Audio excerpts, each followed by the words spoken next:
Love the fact that I have the greatest pleasures of taking off my bra at the end of the day.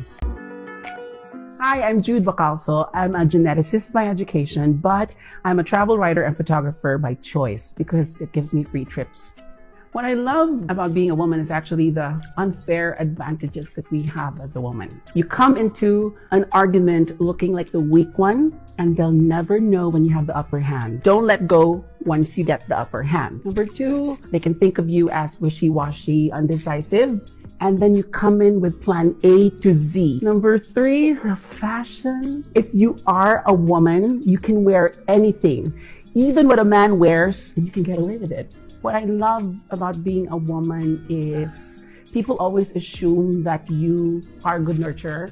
It's only when you become that kind of mother that you realize that yes, the nurturing nature is a fact. It is there, and it feels good when people do learn and grow because of what you water to them. And the last thing that I love about being a woman is, as a trans woman, I love the fact that I have the greatest pleasures of taking off my bra at the end of the day and also scratching my balls. Protocol, but I don't understand. I still don't understand kung bakit, regardless of the protocol, like, di ba, you have eyes.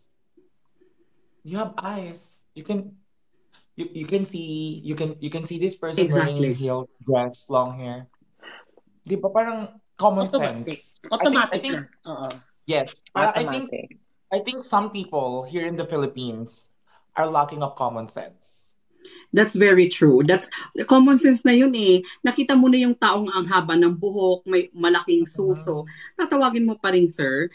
You, Yeah. first and foremost, di ba, sinasabi natin, before you speak, mag-isip ka muna. Do you think this is Mhm. insulting? Do you think ma-offend yung tao? Di ba pag nafe-feel natin, ay ma-offend kaya siya, nagdadalawang isip tayo kung sasabihin pa natin o hindi. And the correct way is better not say it. It's because kung makasakit ka or thinking na makakasakit ka, wag mo na lang sabihin.